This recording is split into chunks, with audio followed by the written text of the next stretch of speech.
In the quiet hours before dawn on January 3rd, 2026, the world did not wake up to a formal declaration of war. There were no speeches broadcast to prepare the public, no votes, no warnings. Instead, news traveled the way bad news always does now, through whispers, alerts, and uneasy silence. Airstrikes. A president taken. A sovereign nation violated. And suddenly, a question many Americans thought had been settled after World War II came roaring back. Does international law still matter when power decides otherwise? For generations, the promise of the United Nations was simple but profound. Never again would might alone decide the fate of nations. Never again would borders be erased by force. Never again would leaders be seized in the night because a stronger country said so. The UN was born from the ashes of global catastrophe created precisely to prevent unilateral military action, forced annexation, and the collapse of diplomacy into violence.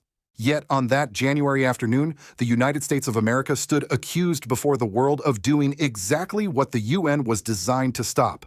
Military strikes on Venezuela, the abduction of its sitting president Nicolás Maduro and his wife, public statements that spoke not only of enforcement, but of occupation control and the administration of another nation's wealth.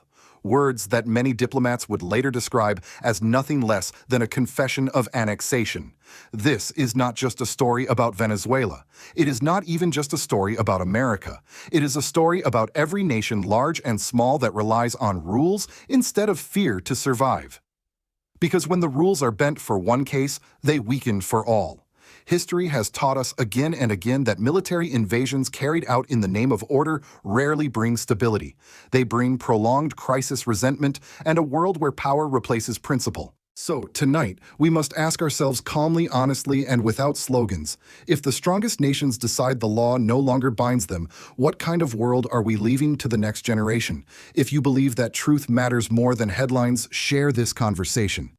And if you still believe that law, not force, should shape our future, subscribe and join the discussion below. What unfolded on January 3rd, 2026 did not begin with diplomacy failing at the negotiating table.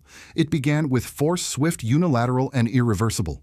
In the early hours of that day, armed operations attributed to the United States of America struck targets across Venezuela, including civilian and military locations in the capital city of Caracas and other urban centers. There was no authorization from the Security Council, no multilateral mandate, no declaration of war. What the world witnessed instead was action first and explanation later. Within hours, confirmation emerged that Venezuela's sitting president Nicolás Maduro, along with his wife Sheila Flores, had been seized on Venezuelan soil and transferred to the United States. For many observers, this single act alone crossed a line rarely breached in modern international relations. The arrest, or as many states immediately called it, the abduction of a head of state without the consent of the territorial government, struck at the very heart of sovereignty. To understand why the reaction was so intense, one must return to the legal foundations established after the devastation of the 20th century. The United Nations was not created as a ceremonial forum. It was designed as a safeguard, a collective promise that disputes would be settled through law, not through the unilateral use of force. Central to that promise is the prohibition against military aggression and the strict limitation of force to cases of self-defense or actions explicitly authorized by the Security Council. In this case, neither condition applied. There was no Security Council resolution authorizing strikes. There was no internationally recognized armed attack by Venezuela against the United States that could trigger immediate self-defense under Article 51 of the UN Charter. Instead, the justification offered later would hinge on criminal indictments, narcotics trafficking allegations, and national security claims, arguments that under international law do not grant one state the authority to deploy military force inside another sovereign nation. The gravity of the moment deepened further when statements attributed to the U.S. president that same afternoon went beyond enforcement rhetoric.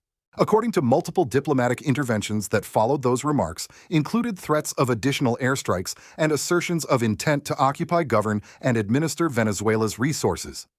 For many delegations at the United Nations, this language was not ambiguous. It was interpreted as an open admission of a plan to strip Venezuela of its political independence and economic control, an act more commonly associated with annexation than law enforcement. Such declarations resonated ominously across regions that carry long memories of external domination. States in Africa, Latin America, and Asia recognized familiar patterns: military action justified by moral or security claims, followed by prolonged instability and weakened national institutions. Libya, Iraq, Afghanistan, numerous African interventions. In each case, the promise of order had been offered. In each case, disorder followed. Equally troubling was the precedent implied by the seizure of a sitting president. International law accords heads of state immunity, not as a personal privilege, but as a protection for the stability of international relations themselves. Without it, diplomacy collapses into vulnerability and leadership becomes a liability rather than a responsibility. If one leader can be removed by force today, others may be tomorrow, particularly those governing smaller or less powerful states. As news of the operation spread, the issue rapidly transcended Venezuelan politics. This was no longer a debate about Nicolás Maduro's governance legitimacy or alleged crimes. It became a question about the integrity of the international system itself. Can global rules survive selective enforcement? Can sovereignty endure if it depends on alignment with power rather than adherence to law? By the time the Security Council convened, the damage had already been done. Missiles had flown. A president had been taken. And the world was left confronting a stark reality: and action had occurred that could not be undone, only judged. What followed would be one of the most consequential confrontations over international law in recent memory, one that would expose how divided the world truly is over the meaning of justice, power, and peace. When the Security Council finally convened, the chamber was not calm. It was tense, heavy, with the awareness that something irreversible had already occurred. This was no longer a theoretical debate about norms or principles. Missiles had struck, a president had been taken, and the world's most powerful institution for peace was now being asked a single haunting question: would the rules apply equally or only when convenient? The first voices to break the silence came from the global South, and they did so with unmistakable clarity. Speaking before the Council, South Africa delivered a statement grounded firmly in international law, not ideology. The argument was precise and uncompromising: allegations of internal governance failures, human rights violations, or criminal conduct, no matter how serious, do not justify military force against a sovereign state. To accept such reasoning, South Africa warned, would be to abandon the very foundation upon which the United Nations was built. Then came a far more forceful escalation. Representing the group of friends in defense of the UN Charter, Eritrea condemned the events of January 3rd as an outright act of aggression. The language was deliberate: armed attacks on civilian and military targets, the illegal abduction of a sitting president and first lady, threats of occupation and control over national resources. Taken together, these actions were described not as enforcement, but as the hallmarks of annexation. The word landed heavily in the chamber. Annexation is not a diplomatic slip. It is a charge rooted in some of the darkest chapters of modern history. And once spoken, it reframed the entire discussion. This was no longer about Venezuela alone. It was about whether conquest, once outlawed, was quietly being normalized again. That sense of alarm widened dramatically when the non-aligned movement, NAM, speaking on behalf of 121 member states, took the floor through Uganda. The message was unequivocal. What had occurred constituted an act of war against Venezuela in direct violation of the UN Charter and customary international law. The NM warned that selective respect for sovereignty would erode multilateralism itself, replacing cooperation with fear and coercion. Repeated throughout these statements was a shared concern that went far beyond ideology or regional loyalty precedent. International law survives not because it is perfect, but because it is applied consistently. Break that consistency, speakers warned, and the system collapses. Smaller nations in particular would be left exposed, protected not by law, but by proximity to power. As the debate intensified, historical memory became a powerful undercurrent. Libya was invoked, Iraq was invoked, Africa was invoked again and again. In each case, military intervention had been justified as necessary, even moral. And in each case, the aftermath was instability, fractured institutions, and civilian suffering that lasted far longer than the initial strikes.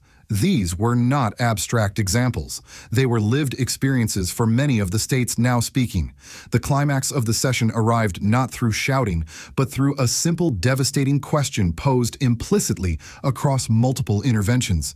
If this is allowed, who is safe? If a head of state can be seized without authorization? If military force can be justified retroactively? If the language of law enforcement can override the prohibition on force, then the UN Charter becomes optional. And an optional law is no law at all, adding to the urgency the African members of the Security Council, often referred to as the A3, called for restraint, dialogue, and a nationally owned solution. Their appeal was sober, not defensive. They acknowledged the complexity of Venezuela's situation while insisting that military solutions are not solutions at all. Escalation, they warned, would not restore order, it would destroy what little remained. By the end of these interventions, the chamber stood divided not by geography, but by worldview. On one side were those insisting that international law must bind all states equally regardless of power. On the other, those prepared to reinterpret the rules in the name of security. The clash was no longer rhetorical, it was existential. And looming over everything was the realization that this confrontation was only halfway complete because the United States had yet to respond. Once the speeches ended and the cameras moved on, the consequences of January 3rd did not remain confined to diplomatic chambers. They spread outward into institutions, into communities, and into the fragile psychological space where ordinary people try to understand what safety, law, and sovereignty still mean. For the people of Venezuela, the aftermath was immediate and deeply personal. Airstrikes, regardless of how surgical they are described, do not distinguish between political narratives and civilian fear. Streets emptied, families stayed indoors. Uncertainty replaced routine. Civilian life is always the first casualty when international norms fracture. Hospitals must function under stress. Supply chains falter. Communication becomes unreliable. Even those who opposed their own government found themselves asking a more fundamental question: who now decides our future, our institutions, or foreign power? In moments like these, political divisions often freeze, replaced by a shared anxiety about survival and dignity. Politically, the shockwaves were just as profound. The forced removal of a sitting head of state without multilateral authorization destabilized Venezuela's already fragile governance structures. Regardless of one's opinion of Nicolás Maduro, the manner of his removal created a vacuum that could not be easily filled by legality or consensus. Power vacuums rarely invite democracy. More often, they invite fragmentation, external influence, and prolonged instability. Beyond Venezuela's borders, the implications were even broader. Smaller and mid-sized nations around the world, particularly in Africa, Latin America, and parts of Asia, watched carefully. Many of these states depend not on military strength but on international law for their security. For them, the question was not ideological, but existential. If sovereignty can be overridden by force under the label of enforcement, what protection remains for the rest of us? This concern struck at the heart of the global system built after World War II. The United Nations was created precisely to prevent unilateral actions from spiraling into chaos. Its credibility rests not on perfection, but on restraint, on the shared understanding that power must be checked by process. When that understanding erodes, the institution risks becoming symbolic rather than protective. The precedent set by January 3rd extended far beyond Latin America. It normalized a dangerous idea that criminal accusations, however serious, can justify military action without collective consent. If accepted, this logic collapses the distinction between domestic law enforcement and international aggression. It transforms courts into battlefields and due process into afterthoughts. For civilians worldwide, this erosion of norms carries long-term costs. When law weakens, diplomacy loses leverage. When diplomacy fails, militarization fills the void. Defense budgets rise. Humanitarian needs expand. Refugee flows increase. And trust, perhaps the most fragile resource in international relations, becomes scarce. There is also a quieter moral consequence. Generations were raised to believe that the horrors of the 20th century taught the world restraint, that lessons had been learned, that institutions existed to slow impulses and prevent escalation. Events like these reopen old wounds and revive old fears that the world may once again drift toward a system where security is determined not by justice, but by alignment with power. For Americans watching from afar, the consequences are not abstract. A world governed by force is a world of permanent tension, endless crises, and unpredictable retaliation. It is a world where today's action becomes tomorrow's justification elsewhere, and it is a world far less stable and far less safe than the one promised by international law. The question left hanging after January 3rd is not whether Venezuela will recover. It is whether the global order itself can withstand repeated exceptions to its own rules. From Washington's perspective, the events of January 3rd were framed not as war, but as necessity. Standing before the Security Council, the representative of the United States of America rejected every accusation of aggression and annexation. The message was clear and uncompromising. This was not a military campaign against a nation, but a law enforcement operation carried out to protect American lives.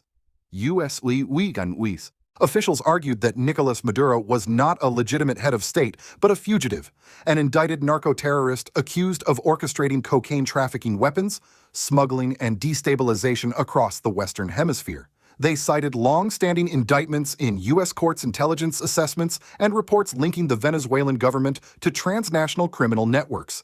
In this framing, sovereignty was not being violated. It had already been forfeited. The comparison invoked was deliberate and familiar to older Americans, the 1989 arrest of Manuel Noriega. Then, as now, Washington argued that removing a criminal leader brought long-term regional stability and improved security at home. The message to the world was unmistakable when diplomacy fails and threats persist. The United States reserves the right to act decisively, especially in its own hemisphere. This reasoning resonates with many Americans who have lived through decades of drug-related violence, terrorism, and instability. It appeals to a deeply ingrained belief that government's first duty is to protect its people.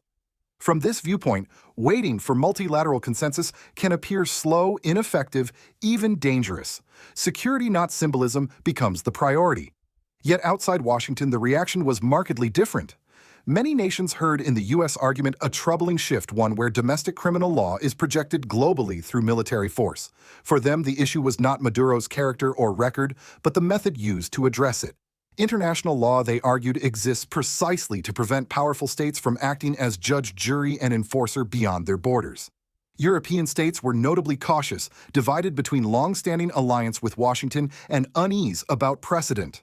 In Africa, Asia, and Latin America, skepticism was far stronger.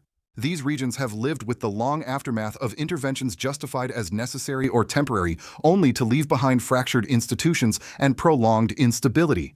Their concern was not ideological opposition to the United States, but fear of normalization. A deeper divide emerged, one not between East and West, but between two visions of world order. In one vision, security threats justify exceptional measures even if rules must bend. In the other, rules exist precisely to restrain exceptional measures, because history shows where unchecked power leads. For Americans watching this debate unfold, the question is not about loyalty or blame. It is about consequence. A world where rules are applied selectively may offer short-term security, but it carries long-term risk. Other powers will take note, other justifications will follow, and eventually restraint may give way everywhere. The United States remains the most influential actor in the international system. With that influence comes choice: to reinforce the law that protects all, or to rely increasingly on power that invites imitation. The world is watching not for words, but for what standard will prevail when the next crisis arrives. As the Security Council session drew to a close, there was no resolution strong enough to reverse what had already happened. No vote could return missiles to their silos. No speech could undo the removal of a president from his own soil. What remained was something far more consequential than any single outcome in Venezuela: a crack in the foundation of the international order itself. History teaches us that global systems rarely collapse overnight. They erode slowly, exception by exception, each justified as unique, necessary, or temporary. Yet every exception weakens the rule it claims to protect. The world created after two devastating world wars was built on a shared realization that unchecked power leads not to security, but to catastrophe. That realization gave birth to the United Nations and to the principle that law, not force, must govern relations between states. The events of January 3rd challenged that principle directly. If military force can be used to enforce domestic indictments across borders, then sovereignty becomes conditional. If heads of state can be seized without collective authorization, then immunity becomes meaningless. And if powerful nations alone decide when the rules apply, then the rules cease to exist. This is not a warning meant only for distant capitals. It matters deeply to Americans.